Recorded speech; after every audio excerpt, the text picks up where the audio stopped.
Hello friends, नमस्कार। आज हम देखने वाले हैं साइंस के महत्वपूर्ण प्रश्न को जो आपके एग्जाम के लिए इंपॉर्टेंट होंगे। साथ ही इससे रिलेटेड फैक्ट क्वेश्चन को भी हम डिस्कस करेंगे, तो आप वीडियो को ध्यान से देखिएगा। और इस वीडियो में मैंने सभी सिलेक्टेड प्रश्नों को लिया है जहां से एग्जाम में आपसे प्रश्न पूछे जाएंगे।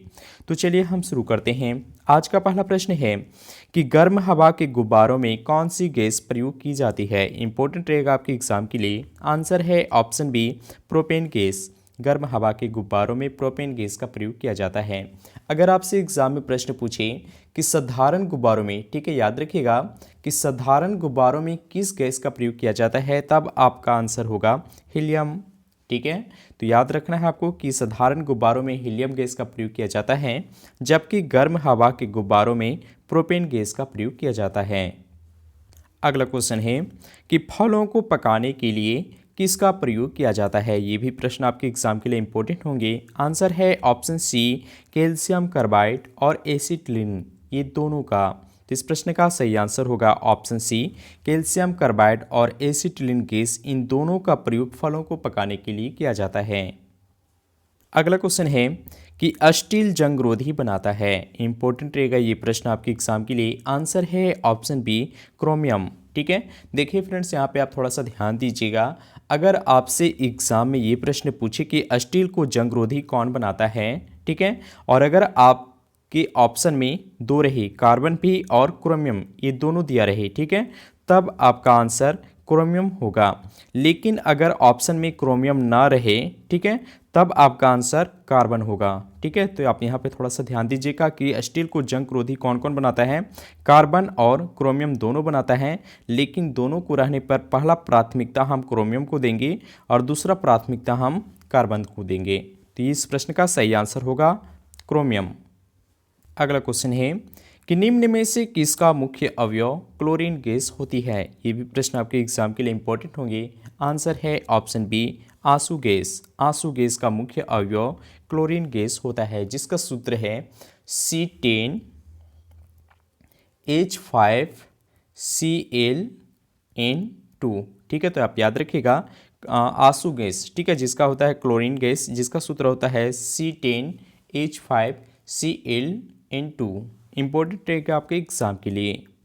अगला प्रश्न है कि अमीनो अम्ल किसके संश्लेषण के लिए आवश्यक है। आंसर है ऑप्शन सी, प्रोटीन का अमीनो अम्ल, ये प्रोटीन के संश्लेषण के लिए आवश्यक है। तो इस प्रश्न का सही आंसर होगा ऑप्शन सी। अगला क्वेश्चन है कि निम्नलिखित में से कृत्रिम बहुलक किसे कहते हैं। ये भी प्रश्न आपके एग्जाम के लिए इंपॉर्टेंट है। आंसर है ऑप्शन सी, पॉलीस्टीरीन। कृत्रिम बहुलक ये आपका पॉलीस्टीरीन है, तो इस प्रश्न का सही आंसर होगा ऑप्शन सी। अगला क्वेश्चन है कि प्राकृतिक रबर किसका बहुलक है। आंसर है ऑप्शन ए, आइसोप्रेन का। प्राकृतिक रबर ये आपका आइसोप्रेन का एक बहुलक है। अगला क्वेश्चन है कि स्टील जंगरोधी बनाता है। देखिए इसके बारे में मैंने अभी जस्ट ऊपर में चर्चा किया है कि स्टील जंगरोधी बनाता है। अब यहाँ पे ऑप्शन में क्रोमियम नहीं है, तो आंसर हो जाएगा इसका कार्बन। स्टील को कार्बन जंगरोधी बनाता है, तो इस प्रश्न का सही आंसर होगा ऑप्शन ए। अगला क्वेश्चन है कि हेमेटोपाइसिस कहाँ होता है। इंपॉर्टेंट रहेगा आपके एग्जाम के लिए ये प्रश्न। आंसर है ऑप्शन डी, अस्थि मज्जा में। हेमेटोपाइसिस ये अस्थि मज्जा में होता है। अब यहाँ पे हम ये देखते हैं कि हेमेटोपाइसिस आखिर क्या है। ठीक है, तो देखिए फ्रेंड्स, अस्थि मज्जा में ये पाया जाता है और अस्थि मज्जा में रुधिर कणिकाओं का निर्माण करना ही हेमेटोपाइसिस कहलाता है। ठीक है, तो क्या होगा इसका सही आंसर ऑप्शन डी, अस्थि मज्जा में। अगला क्वेश्चन है कि हमारे फेफड़ों में कितनी कोशिकाएं होती है। आंसर है ऑप्शन सी, 300 मिलियन। हमारे फेफड़ों में लगभग 300 मिलियन कोशिकाएं होती है, तो ऑप्शन सी इसका सही आंसर है। अगला क्वेश्चन है कि निम्नलिखित में से कृत्रिम रबर किसे कहते हैं। आंसर है ऑप्शन सी, न्यूप्रीन को। न्यूप्रीन को कृत्रिम रबर कहते हैं, तो ऑप्शन सी इसका सही आंसर है।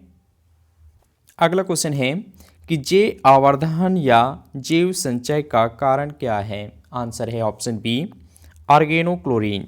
जैव आवर्धन या जैव संचय का मुख्य कारण ऑर्गेनोक्लोरीन होता है, तो इस प्रश्न का सही आंसर होगा ऑप्शन बी। अगला क्वेश्चन है कि वे मेटल डिटेक्टर जिससे होकर हवाई अड्डे पर लोग गुजरते हैं वह किसके द्वारा संचालित होता है। इंपॉर्टेंट रहेगा आपके एग्जाम के लिए। आंसर है ऑप्शन सी, फैराडे का नियम। वे मेटल डिटेक्टर जिससे होकर हवाई अड्डे पर जो गुजरते हैं, ठीक है, आप देखते होंगे वहाँ पे किसी बैग या कुछ वस्तुओं को चेक करने के लिए एक मशीन लगा होता है, ठीक है, वह मशीन फैराडे के नियम पर काम करता है। तो इस प्रश्न का सही आंसर होगा ऑप्शन सी। अगला क्वेश्चन है कि यूरिया का निर्माण कहाँ होता है। आंसर है ऑप्शन बी, यकृत में। यूरिया का निर्माण यकृत में होता है, तो ऑप्शन बी इसका सही आंसर है। अगला क्वेश्चन है कि रॉकेट किस संरक्षण सिद्धांत पर कार्य करता है। आंसर है ऑप्शन डी, रेखीय संवेग संरक्षण के सिद्धांत पर। रॉकेट ये रेखीय संवेग संरक्षण के सिद्धांत पर कार्य करता है, तो इस प्रश्न का सही आंसर होगा ऑप्शन डी। अगला क्वेश्चन है कि डायनमो ऊर्जा को किस ऊर्जा में परिवर्तित करता है। आंसर है ऑप्शन बी, यांत्रिक विद्युत। डायनमो ये आंतरिक विद्युत ऊर्जा को, ठीक है, ऊर्जा में परिवर्तित करता है। तो इस प्रश्न का सही आंसर होगा ऑप्शन बी। अगला क्वेश्चन है कि ध्रुवण की घटना किस में दिखाई पड़ती है। आंसर है ऑप्शन सी, अनुप्रस्थ यांत्रिक तरंगों में। ध्रुवण की घटना ये अनुप्रस्थ आंतरिक तरंगों में दिखाई पड़ता है, तो इस प्रश्न का सही आंसर होगा ऑप्शन सी। अगला क्वेश्चन है कि पी कक्षक में अधिकतम इलेक्ट्रॉनों की संख्या कितनी होती है। तो देखिए सबसे पहले हम ये जान लेते हैं कि कितनी कक्षक है, ठीक है। तो याद रखिएगा 4 कक्षा है आपका। पहला है एस, दूसरा है आपका पी, तीसरा है आपका डी और चौथा है आपका एफ, ठीक है। तो एस कक्षा में इलेक्ट्रॉनों की संख्या 2 होती है, पी कक्षा में अधिकतम इलेक्ट्रॉनों की संख्या 6 होगी और डी कक्षा में अधिकतम इलेक्ट्रॉनों की संख्या 10 होगी। उसके बाद आपका है एफ कक्षा में, ठीक है, तो एफ कक्षा में अधिकतम इलेक्ट्रॉनों की संख्या 14 होगी, ठीक है। तो इस प्रश्न का सही आंसर होगा कि पी कक्षा में, ठीक है, तो पी कक्षा में अधिकतम इलेक्ट्रॉनों की संख्या कितनी होगी, 6 होगी। तो इस प्रश्न का सही आंसर होगा ऑप्शन बी, 6। अगला क्वेश्चन है कि धारा प्रवाह की सुचालक के प्रतिरोध के संबंध करने वाले नियम को क्या कहते हैं। आंसर है ऑप्शन डी, लेज का नियम, ठीक है। धारा प्रवाह की सुचालक के प्रतिरोध के संबंध करने वाले नियम को लेज का नियम कहते हैं, तो ऑप्शन डी इसका सही आंसर है। अगला क्वेश्चन है कि निम्नलिखित में से कौन सा रोग दूध द्वारा फैलता है। आंसर है ऑप्शन ए, क्षय रोग। क्षय रोग यह एक ऐसा रोग है जो दूध के द्वारा फैलता है, ठीक है। अब ये फैलता कैसे है, तो याद रखिएगा अगर कोई भी गाय, ठीक है, अगर वह दूध देती है और वह क्षय रोग से पीड़ित है, ठीक है, तो इसकी दूध में जो जीवाणु उपस्थित होते हैं, ठीक है, वह दूध के द्वारा, ठीक है, ये फैलता है। तो इसलिए इस प्रश्न का सही आंसर है ऑप्शन ए, क्षय रोग एक दूध के द्वारा फैलने वाला एक रोग है। अगला क्वेश्चन है कि मिट्टी से जड़ की रेशों तक जल पहुँचने का कारण क्या है। आंसर है ऑप्शन बी, केशिका दबाव।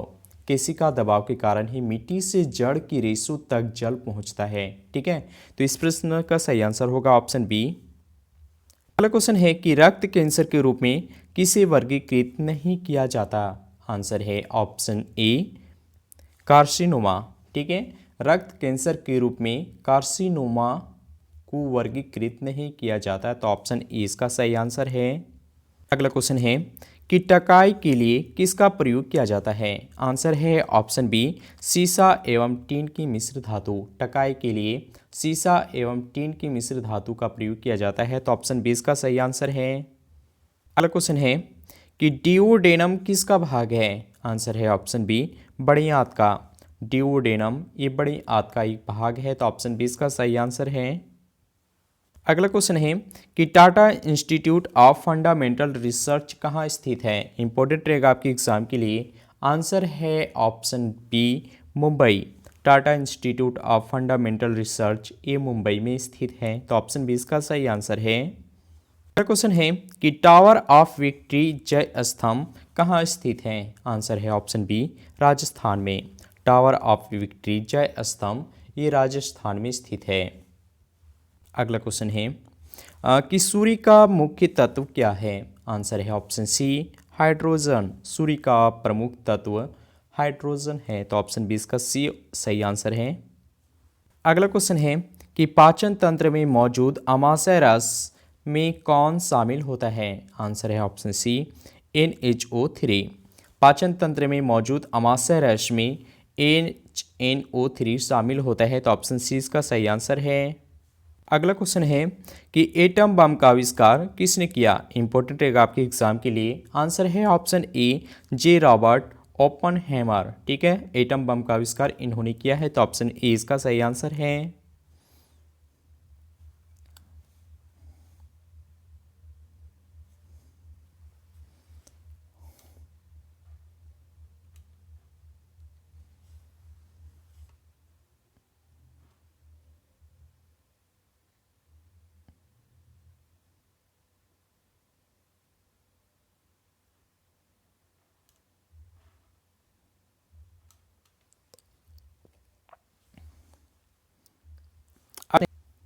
अगला क्वेश्चन है कि मानव शरीर का कौन सा अंग निमोनिया से प्रभावित होता है? आंसर है ऑप्शन बी फेफड़ा। मानव शरीर का फेफड़ा यह एक ऐसा अंग है जो निमोनिया से प्रभावित होता है। ठीक है, निमोनिया ये जीवाणु, विषाणु या कवक इनमें से किसी से भी हो सकता है। और इस रोग से क्या होता है कि जब फेफड़े तो प्रभावित होता है पहली बात, और फेफड़े में आखिर होता क्या है, तो इसमें एल्वियोली में पानी भर जाता है। ठीक है, एल्वियोली में पानी भर जाता है जिससे श्वास में बाधा उत्पन्न हो जाती है, यानी सांस लेने में कठिनाई उत्पन्न होने लगती है। तो याद रखिएगा कि निमोनिया से प्रभावित होने वाला अंग है आपका फेफड़ा। अगला प्रश्न है कि निम्नलिखित में से कौन सा रोग प्रोटीन की कमी से होता है? इंपॉर्टेंट रहेगा आपके एग्जाम के लिए प्रश्न।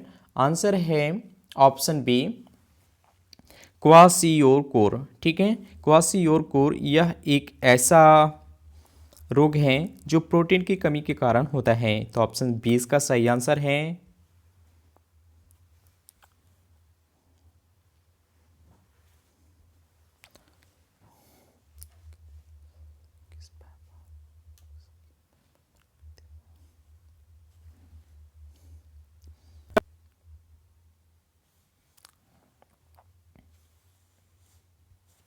अगला प्रश्न है कि प्लास्टिक बोतलें जिस बहुलक से बनती है उसे पेट कहते हैं, इसका पूर्ण रूप क्या है? यानी पेट का फुल फॉर्म क्या होता है? आंसर है ऑप्शन ए पॉलीएथिलीन टेरेफथेलेट। ठीक है, तो इस प्रश्न का सही आंसर होगा ऑप्शन ए।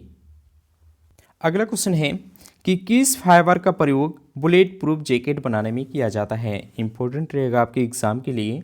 आंसर है ऑप्शन सी केवलर। ठीक है, केवलर फाइबर का प्रयोग बुलेट प्रूफ जैकेट बनाने में किया जाता है। अगला क्वेश्चन है कि प्रकाश संश्लेषण प्रक्रिया में सबसे कम प्रभावी कौन सा प्रकाश होता है? आंसर है ऑप्शन बी हरा प्रकाश। प्रकाश संश्लेषण प्रक्रिया में सबसे कम प्रभावी प्रकाश आपका हरा प्रकाश होता है। तो ऑप्शन बी इसका सही आंसर है। अगला क्वेश्चन है कि पानी का कोई भी रूप जो बादलों से गिरता है उसे क्या कहते हैं? इंपॉर्टेंट रहेगा आपके एग्जाम के लिए। आंसर है ऑप्शन सी प्रेसिपिटेशन। पानी का वह रूप जो बादलों से गिरता है उसे प्रेसिपिटेशन कहते हैं। तो ऑप्शन सी इसका सही आंसर है। अगला क्वेश्चन है कि जल शोधन के लिए किसका प्रयोग किया जाता है? इंपॉर्टेंट रहेगा आपके एग्जाम के लिए। आंसर है ऑप्शन सी एलम का। जल शोधन के लिए एलम का प्रयोग किया जाता है। अगला क्वेश्चन है कि निम्नलिखित में से कौन सा विटामिन कैल्शियम के अवशोषण में सहायक है? इंपॉर्टेंट रहेगा आपके एग्जाम के लिए। आंसर है option B vitamin D. Vitamin D ये कैल्शियम के अवशोषण के लिए सहायक होता है। तो ऑप्शन बी इसका सही आंसर है। अगला क्वेश्चन है कि इटाई बीमारी के लिए कौन सा धातु उत्तरदायी होता है?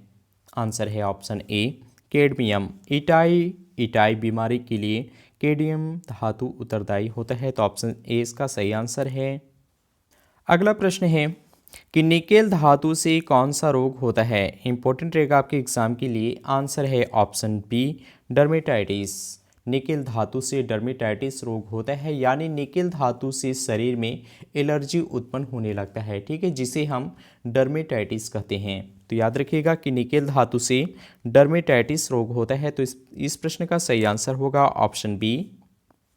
इस वीडियो का अंतिम प्रश्न है आपके लिए कि पीत कहाँ संचित होता है। 4 ऑप्शन है यकृत, वृक्क, पित्ताशय या प्लीहा। आप इसका आंसर हमें कमेंट बॉक्स में लिखेंगे। उम्मीद है वीडियो आपको पसंद आया है, तो आप वीडियो को लाइक कीजिए, साथ ही शेयर कीजिए। और यदि आप किसी प्रकार के सुझाव देना चाहते हैं तो आप हमें कमेंट बॉक्स में लिख सकते हैं। Thank you watching my video.